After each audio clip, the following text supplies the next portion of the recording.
Hey guys, I want to talk a little bit more today about cold approach icebreakers. And there's a lot of details that I want to break apart. This will probably be a longer talk today. Hopefully, you can hang through it. So, there's a lot of good nuggets in there that I think you can benefit from. But the very first and foremost thing that I want to tell you is that the icebreaker that you use in a cold approach, it really doesn't matter at the end of the day.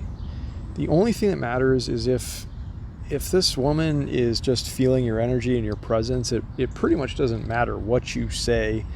Sadly enough, it doesn't even matter what you look like sometimes. And I'm not advocating that you go out there and, not put yourself together each day when you leave the house. I actually think that's a very important thing to be doing to help your cause for obvious reasons. But back to the point, if somebody's just feeling you for whatever reason and they're just feeling you, just the fact that you're there and you're interacting with them is really, it's going to do something for them. If by chance they are just right off the bat from moment number one, just into you for some reason. Now that's certainly probably not most cases. It's probably not most everybody. Occasionally you'll have a good luck, let's say, and this will be your case. But most of the time, you are going to have to do a little bit of work, and you are going to have to do this ice breaking and into what I'm going to talk about here today. And you are going to have to show yourself a little bit and interact a little bit, and of course make a good impression if you're going to get somewhere with this person. So, as I said, I don't want you to get too hung up on what icebreaker you use, but the fact of the matter is that yes, you are going to need something.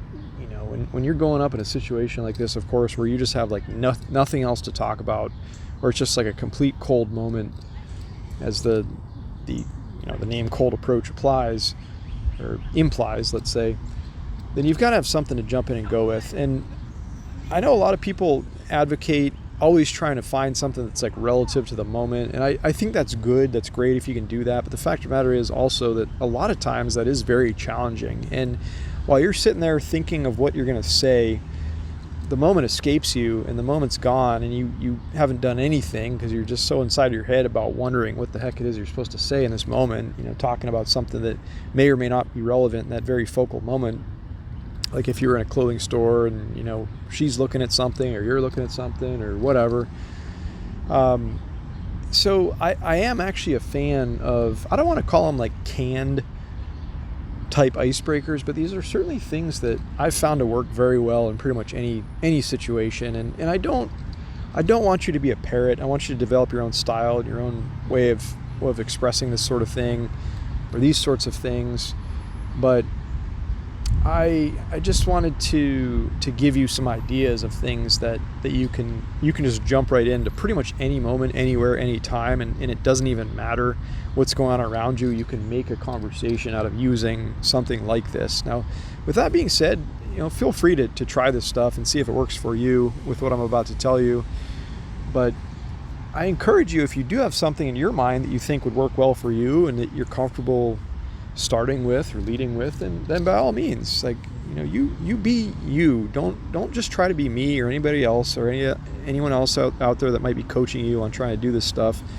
Just at the end of the day, you develop you and you do you and be you, and that's going to take you way farther than any sort of instance where you're just basically mimicking or parroting somebody else, what they've told you to say, like basically what I'm doing here.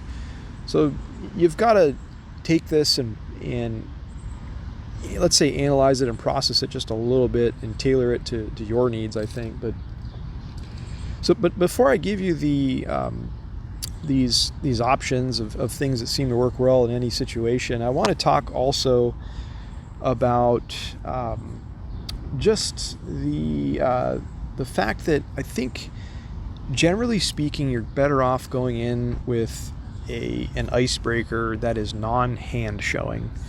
Now, I talked about this extensively in another video that I did recently. I can't remember which one exactly it was. It was one of the ones on cold approach recently. If you look through the titles there, and I'm sorry, you're just gonna have to listen through some of them if you want the full details. But basically, I was expressing the thoughts that I had that going in with a non-hand showing approach is going to be far more strategic and beneficial, and just make it easier on you and make it easier on her and make it easier on the whole situation.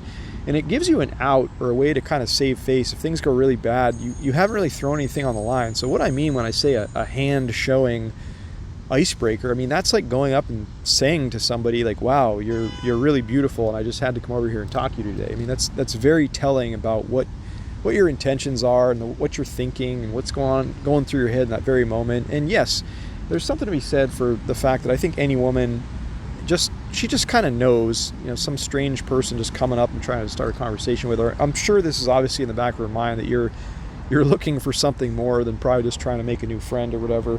But let her do the guessing on that, and let that unfold naturally in its own way, without you coming up and just jumping out and offering up your stance about how you feel about this person in that moment, or just the plain fact that you're just, all you know is that you're visually attracted to her, and that's pretty much it. So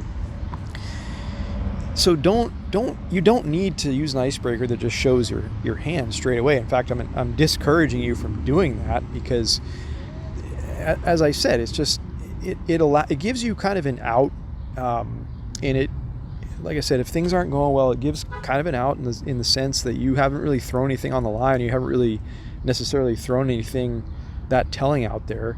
But it also, I just feel like it gives the moment a little bit more, or it takes some of the charge out of it. Let's say it takes it down a couple notches from like when you approach somebody and right off the bat you're gunning for some sort of like romantic energy to be passed back and forth. I mean, that's a lot of pressure on her, and I find that people kind of freak out more often than not when you go with that sort of opener versus going with one of these ones that I'm going to talk about, which is just kind of like it's a very nonchalant, a very way that you could make a new friend out of something like this. And it's just not very, I don't think it ratchets up the pressure on the moment. And hopefully you'll see what I mean as we talk through this a little bit. So some good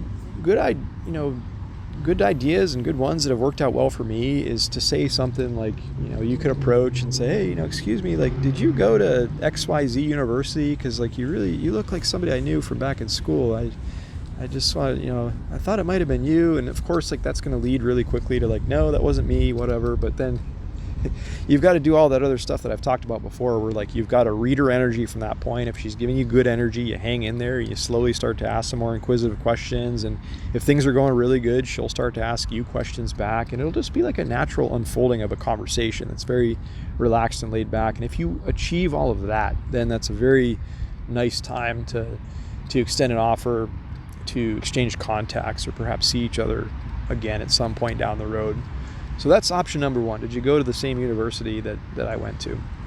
Option number two might be something like, hey, like, are you from this neighborhood by any chance? Like, I'm just visiting, or I'm from out of town, or I just moved here, or any number of things. I'm just like wondering, like, where do people like to go for beers, or where do people like to eat at in this neighborhood, or like what's a good hot spot that you think somebody from out of town should check out or whatever. And of course, the same thing will happen. A lot of times that can go one of two ways. She's either from there, and she, if she's nice and she's feeling the moment and she doesn't mind giving you some of her time, she'll hang in there and talk to you a little bit about some good information about her neighborhood. But then even if it goes the other way and she's, oh, I'm not from around here, and you just jump right in and start talking about, oh, well, where are you from? Where are you visiting from? You can evolve a conversation out of that sort of thing as well.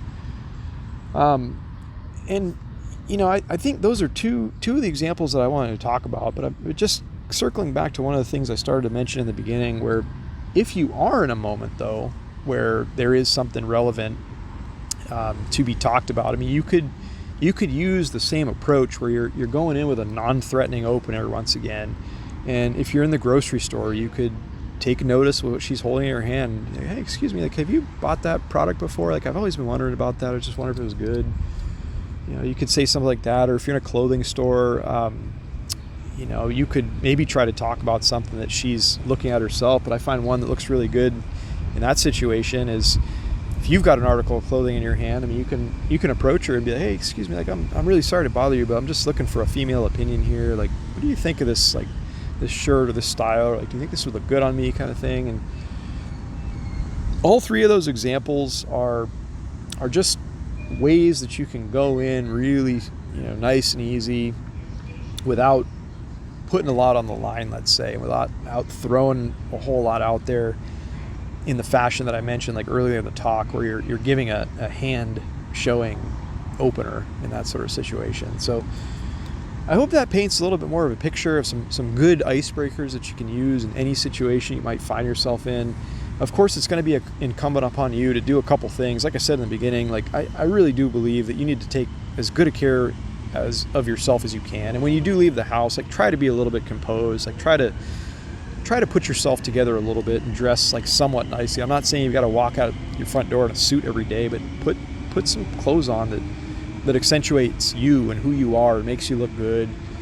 Do your hair, like, don't forget all the grooming stuff. And furthermore, hopefully you're working on your conversation skills. And the more and more you do this, the easier this becomes. But just learning to approach with this sort of neutral energy that's not just jumping right out and being like way too forward, too fast, and too aggressive when you're trying to talk to somebody in an instance, and just treating it like a moment, just treating it for what it is. As I'm always saying, just read her energy. If it's good energy, just sit there and have a pleasant, cordial conversation just about normal everyday things. Like, don't be so fast to just jump in and advance to like, can I have your number? Can I have your number? Whatever. That's another thing I talked about in several talks back. This is going back a few months, but a lot of times guys go in with they're so loaded in their brain that all they're there to do is to get her number, that they forget to like play a part in the live moment of that conversation. They almost have a hard time like fielding responses to or further questions, let's say, to the way this conversation is going. They're so inside their head, they're not listening to the words that are coming out of her mouth. They're just already picturing the end game.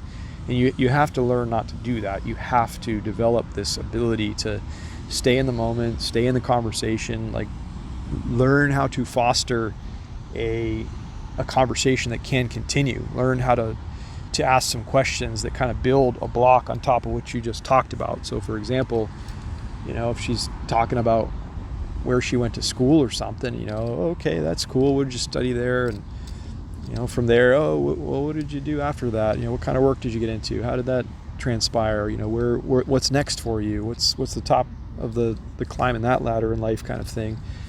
Things like that. You'll get better at this the more and more you do it, but of course it takes practice, and I know this is intimidating and hard stuff to do, but just what I'm talking about today, so much of these situations panning out well for you bends a lot on these icebreakers and these openers that you're going to use. So just to recap what I've basically expressed to you guys here today is like, number one, try to go in with a non-hand showing opener. Number two, just try to get comfortable or have some things in your mind that can be these everyday, doesn't matter, anywhere, anytime things that you could use. And like I said, don't be canned, don't be a robot, don't just repeat it like it's like you're a parrot kind of thing. Just grow your own style a little bit. Grow the wording that sounds good even to you, to the point where you're so comfortable you can just walk up to anybody and say, hey, like, excuse me, blah, blah, blah, whatever it is. Like, did you go to school around here? Or you look like somebody I knew from the past? Or do you know this neighborhood? Can you help me out here? That kind of stuff. So those are the biggest things I want to talk about today, guys. The icebreakers. I hope that sticks with you. I hope that makes sense. We'll talk a lot about this more as time goes on. But hope you're having a wonderful day. We'll talk to you real soon.